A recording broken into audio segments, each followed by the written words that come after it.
नमस्कार, स्वागत है आपका फायदेमंद फंड्स में। और हर हफ्ते हम एक नए फंड मैनेजर से बातचीत करते हैं और समझने की कोशिश करते हैं कि फंड की स्थिति क्या है और मार्केट का सिनेरियो क्या है। तो आज हम जिससे बात करेंगे वो है यूनियन मल्टी कैप फंड और यूनियन एसेट मैनेजमेंट कंपनी के को हेड इक्विटी के संजय बिंबलकर जी हमारे साथ जुड़े हैं।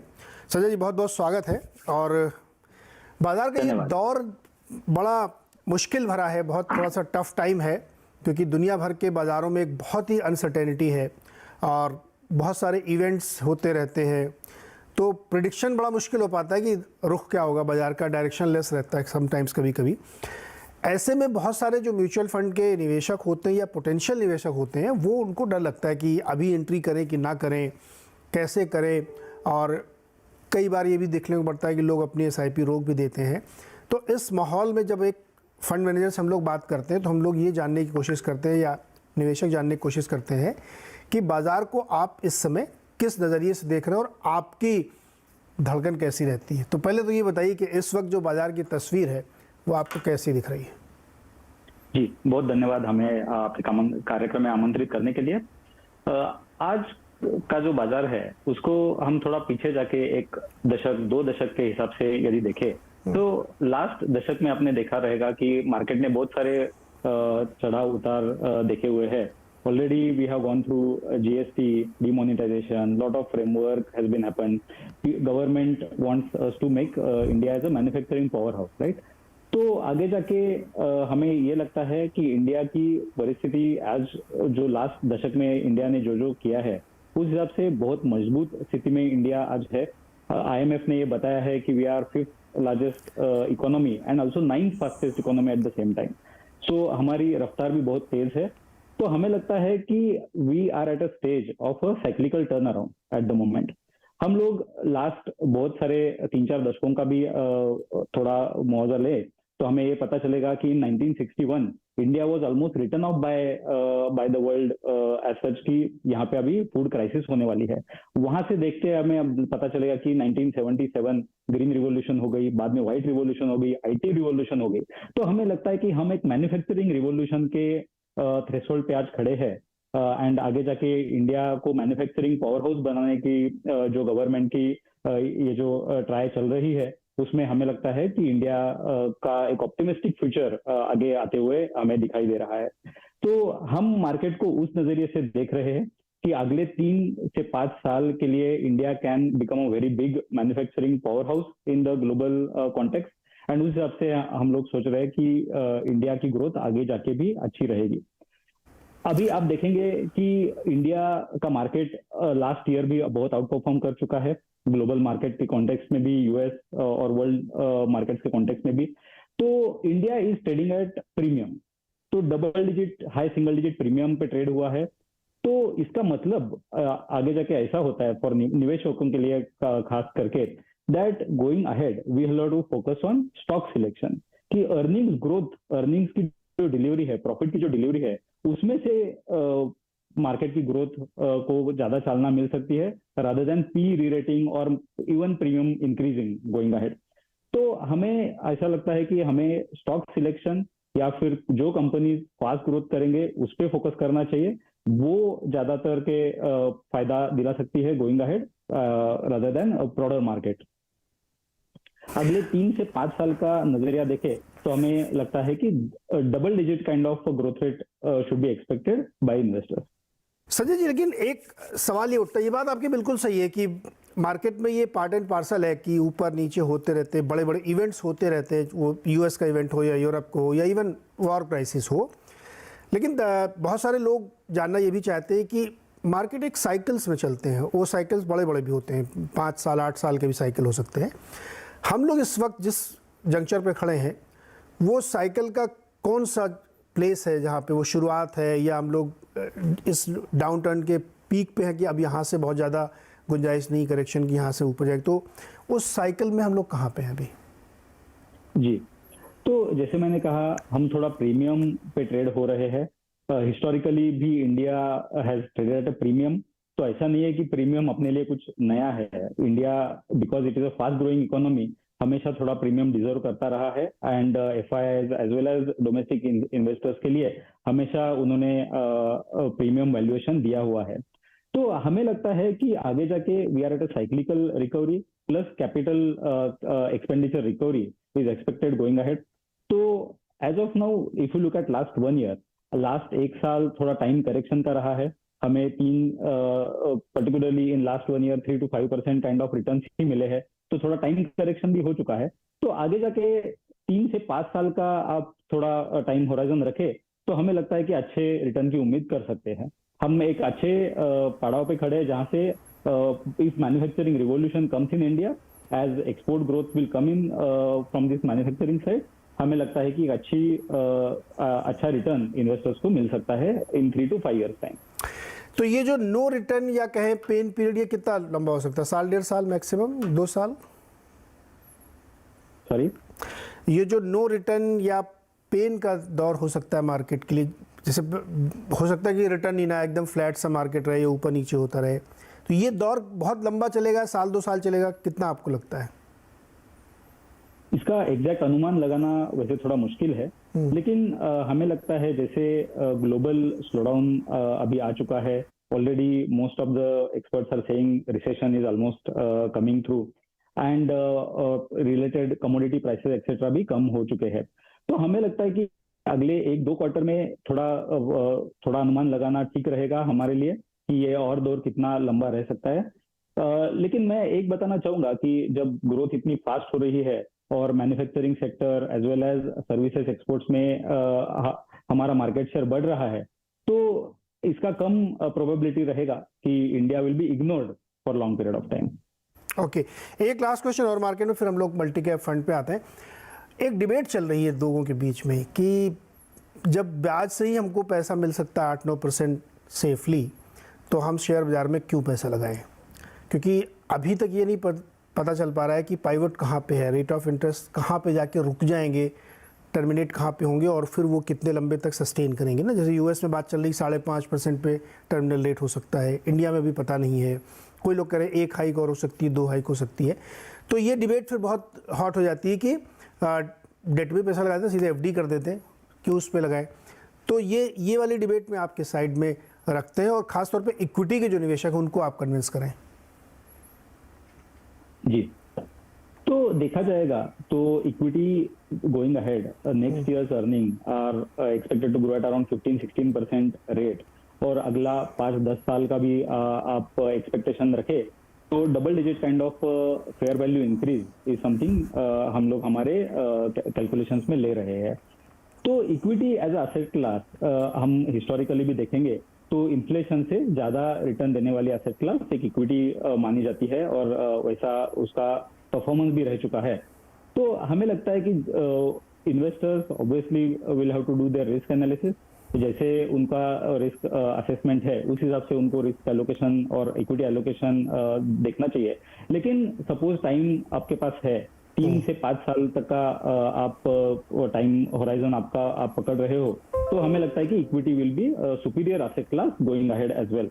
ये बात सही है आपकी कि इंटरेस्ट रेट्स आल्सो इंक्रीज हो चुके हैं, तो interest rates are also should not be ignored, so investors will have to do their risk analysis and accordingly उनको इक्विटी एलोकेशन देखना चाहिए। इन दिस कॉन्टेक्स्ट जैसे मल्टी कैप का बात आप कर रहे थे, तो उसमें वी आर टेकिंग कॉल कि large cap, mid cap, small cap can be equally attractive companies which are attractive which will find their return.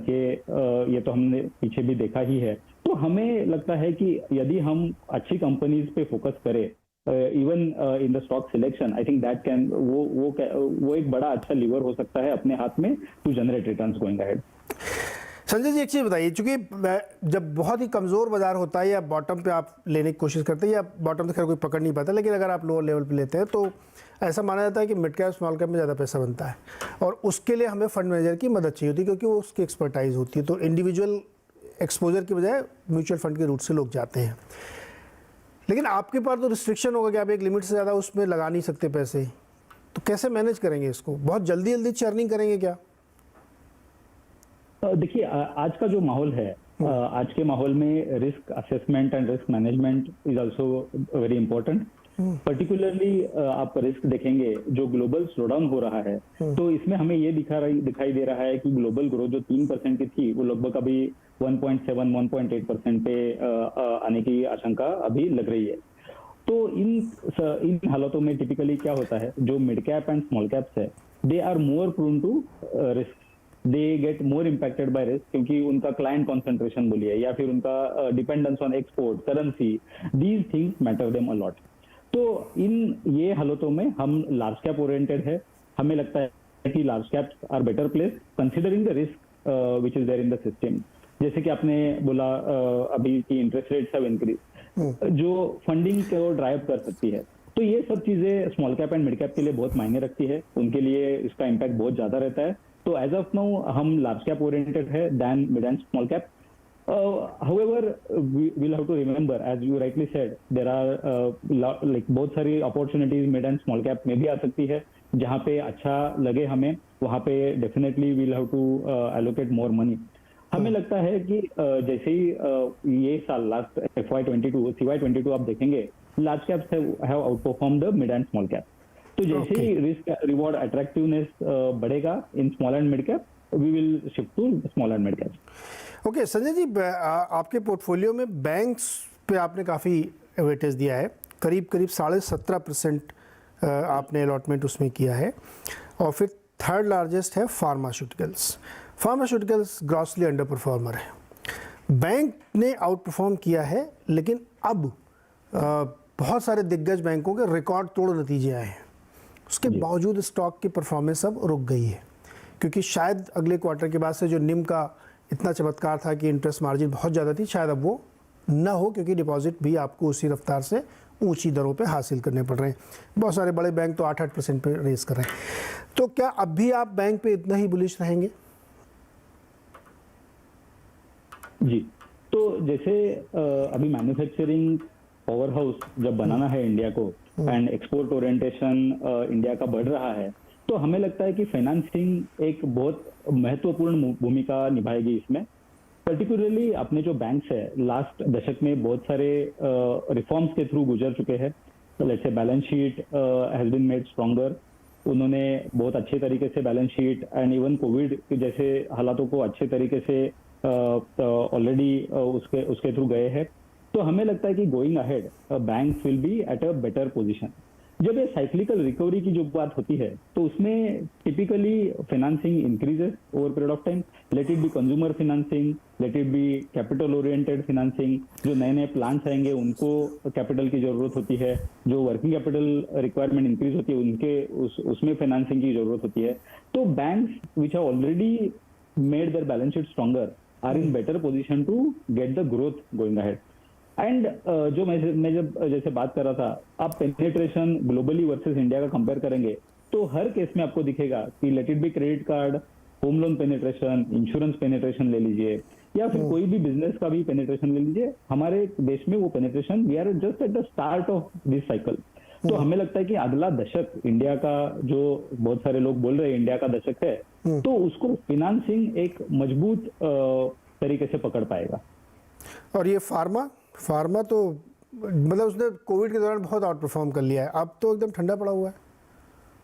जी, तो फार्मा सेक्टर एज जैसे आपने सही तरीके से बताया कि ऑलरेडी कोविड में आउट परफॉर्म कर चुका था, and lot of price correction has also happened in pharma in last 6 to 12 months।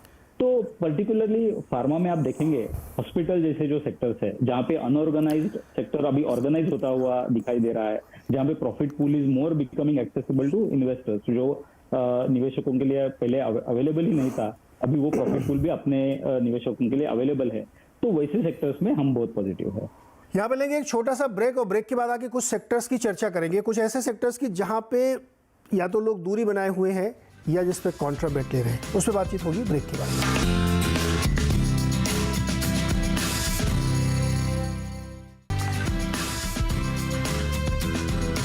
स्वागत है एक बार फिर से आपका फायदेमंद फंड्स में, और आज हम बातचीत कर रहे हैं यूनियन एएमसी के को हेड संजय बम्बालकर से, और जानने की कोशिश कर रहे हैं कि जो यूनियन का मल्टी कैप फंड है उसमें किसी को क्यों निवेश करना चाहिए। एक सेक्टर और इंश्योरेंस में आपने लाइफ में काफ़ी एक्सपोजर लिया है और जनरल में भी एक थोड़ा है। मेरा सवाल ये है कि क्या जो लाइफ इंश्योरेंस सेक्टर है वो बहुत प्रेडिक्टेबल नहीं है, क्योंकि जो पाई है वो पता है लोगों को, तो उसको एक्सट्रापोलेट करके समझा जा सकता है किस तरह की ग्रोथ लाइफ इंश्योरेंस में खास तौर पे हो सकती है। तो आपका एक्सपोजर लाइफ में इतना ज़्यादा क्यों है, और ख़ास तौर पे जो बड़ी बड़ी सबसे बड़ी लाइफ की कंपनीज हैं इंश्योरेंस की उसमें भी?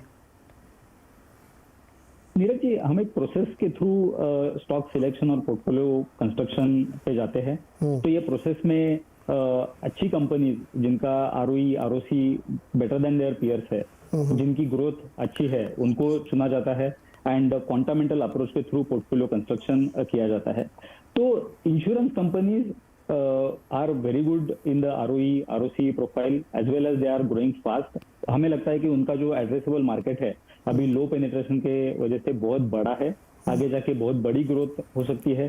इंश्योरेंस पेनिट्रेशन में भी आप ग्लोबल कंपैरिजन करेंगे तो हमारा इंश्योरेंस पेनिट्रेशन ग्लोबल कंपैरिजन में 1/4 1/5 से भी नीचे आपको दिखाई देगा, depending on the countries which you are looking at. तो हमें लगता है कि एक बहुत बड़ा रनवे इंश्योरेंस कंपनीज को मिल रहा है इंडिया में। एज दिस कोविड में बहुत सारे लोगों ने ये भी देखा है कि इंश्योरेंस की जरूरत है, तो हमें लगता है कि इंश्योरेंस एक अल्टरनेटिव फॉर इंडिविजुअल्स आ रहा है, आगे जाके आता हुआ दिखाई दे रहा है। तो इंश्योरेंस की ग्रोथ अच्छी रहेगी और इनका आरओई आरओसी प्रोफाइल भी अच्छा है। And at a valuation we always look all these good companies with good management at a valuation, तो उनका वैल्यूएशन भी करेक्ट हो चुका है, तो इसीलिए हमें इंश्योरेंस कंपनीज अच्छे लगते हैं। संजय जी, दो सेक्टर की बड़ी चर्चा हो रही है आजकल। एक तो आईटी में अब लोग थोड़ा कॉन्ट्राबेट ले रहे हैं कि उनको लगता है कि अब आईटी में हो गया बॉटम, काफ़ी यहाँ से आगे जाते हुए अच्छी तेज़ी उसमें आएगी। आपका एक्सपोजर है, ठीक ठाक एक्सपोजर है इसमें, आपका सेकंड बिगेस्ट है, 6% से ज़्यादा है। और एक है डिफेंस वाला, इसमें भी बहुत चर्चाएं हो रही हैं, आत्मनिर्भर और एक्सपेक्टेड गवर्नमेंट एलोकेशंस भी इसमें और बढ़ा रही है। तो क्या पहले तो आप ये कि आईटी में आप इस बात से सहमत है कि अब वहाँ बॉटम बन चुका है और तेज़ी बढ़ेगी, और अगर आप सहमत हो तो क्या उसमें एक्सपोजर बढ़ाएंगे आप? जी, तो आईटी कंपनियां जो अपनी है, उन्होंने एक बहुत अच्छा वेल्थ क्रिएशन निवेशकों के लिए दिया है इन लास्ट 20 ईयर्स।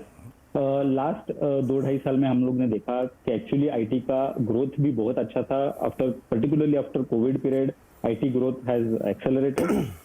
लेकिन ये जो माहौल अभी ग्रोथ स्लोडाउन का जो चल रहा है, ग्लोबल ग्रोथ स्लोडाउन, जिसमें ये ऐसा माहौल बन गया कि शायद आईटी की ग्रोथ भी कम होगी, क्योंकि जैसे डेवलप्ड इकोनॉमीज में रिसेशन आएगा तो आईटी की ग्रोथ शायद कम हो सकती है, उस पर इम्पैक्ट आ सकता है ऑन आईटी स्पेंडिंग, क्योंकि आईटी स्पेंडिंग अब बैंक्स के या फिर उनके उद्योगों के 8-9% ऑफ द टॉप लाइन बन चुका है। तो वहां पे एक सवाल पैदा हो रहा था बीच में कि आईटी स्पेंडिंग अभी स्लो डाउन होगी एंड उसका मेजर इम्पैक्ट आईटी कंपनीज पे हो जाएगा। लेकिन लास्ट 2-3 क्वार्टर्स का नंबर्स आप देखेंगे तो उसमें आपको ये पता चलेगा कि actually these companies are gaining market share globally. We are efficient in IT. See globally cheap labour, cheap capital, cheap oil, ये दौर अभी खत्म होते दिखाई दे रहा है एंड इंडिया में अभी भी access to cheap labour is quite available. We think that and more skilled labour is also available and that's why Indian IT companies are at a very good position. तो last 2-3 quarter में आप देखेंगे कि IT companies के particularly जो order books आए हैं, जो रेजिलियंस उन्होंने दिखाया है, उनको ध्यान में रखते हुए आईटी कंपनीज का भविष्य और भी बेहतर होता हुआ दिखाई दे रहा है। तो उस हिसाब से हमें ये लगता है कि आईटी कंपनीज हमारे पोर्टफोलियो में होनी चाहिए और उस हिसाब से particularly on select IT companies basis पे हम लोग ने एलोकेशन बढ़ाया भी है। ऑन द डिफेंस सेक्टर आपको तो पता ही है, यहाँ पे बहुत सारी डिपेंडेंसी हम लोग दूसरे के ऊपर नहीं रख सकते। In fact India is becoming a defence export destination right now. तो बहुत सारी जो अच्छी कंपनीज है, जिनके पास टेक्नोलॉजी है, जिनके पास ऑर्डर बुक है, उनका आरओई आरओसी प्रोफाइल भी अच्छा है, तो वो डिफेंस कंपनीज में हम बहुत पॉजिटिव है। एक चीज़ और सर, रिटेल में भी आपने बहुत सारी कंपनी अपने उसमें रखी हैं और प्रीमियम भी है और मास प्रोडक्ट वाली भी हैं। अब ये एक बड़ा विचित्र सा समय चल रहा है इस समय कि प्रीमियम में तो बड़ी सेल हो रही है और जो मास प्रोडक्ट वाली कंपनीज हैं उनमें बहुत दिक्कत है। तो कुछ विचार बनेगा इसमें कि आप चेंज कर लें? कंज्यूमर डिस्क्रिशनरी जी की जी बात जी कर रहे हैं? बिल्कुल, कंज्यूमर डिस्क्रिशनरी, यस। भाई एकदम सही फरमाया आपने। लास्ट 2-3 क्वार्टर्स में आपने देखा रहेगा कि रूरल स्लोडाउन का थोड़ा माहौल बना हुआ है, जो हमें लगती है एक रिस्क है इंडिया के लिए एज ऑफ नाउ। इन्फ्लेशन, मुद्रास्फीति की दर बहुत ज्यादा है, तो मुद्रास्फीति की दर जो ज्यादा है उसका impact particularly at lower bottom of the pyramid consumers पे ज्यादा होता हुआ दिखाई दे रहा है। तो हमें लगता है कि जब तक ये माहौल थोड़ा सुधर नहीं जाए तब तक प्रीमियम कंज्यूमर जिनको थोड़ा बहुत इन्फ्लेशन का इम्पैक्ट होने से कुछ ज्यादा उनको फर्क नहीं गिरता है, वैसे वाले जो सेक्टर्स है वो बेटर ऑफ है। ये हमारा मानना है। बिल्कुल संजय जी, बहुत मज़ा आया, बड़ी दिलचस्प बातें की और आपने बहुत क्लैरिटी के साथ बातें की। और इस शो का प्रॉमिस भी है कि हम फंड मैनेजर की माइंड रीडिंग करने की कोशिश करते हैं उन दर्शकों के लिए, उन निवेशकों के लिए जो इस शो को देख रहे हैं, जो निवेश करना चाहते हैं, कि हमारा फंड मैनेजर कैसे हमारे फंड को चलाएगा, कितनी क्लैरिटी है उसके दिमाग में मार्केट को लेकर के। तो बहुत ही बढ़िया इंटरव्यू था, मज़ेदार बातें आपने की। बहुत बहुत शुक्रिया हमारे साथ जुड़ने के लिए। और जो लोग इसको देख रहे हैं शो को, वो मल्टी कैप फंड यूनियन का है, उस पर विचार कर सकते हैं। बहुत सारे सवाल हमने पूछे, सारे सेक्टर्स पे बातचीत की, तो आप इस पे निवेश करने के बारे में सोच सकते हैं। आप और भी राय ले सकते हैं अपने फाइनेंशियल एडवाइजर से। बहुत बहुत शुक्रिया संजय जी हमारे साथ जुड़ने के लिए। Thank you.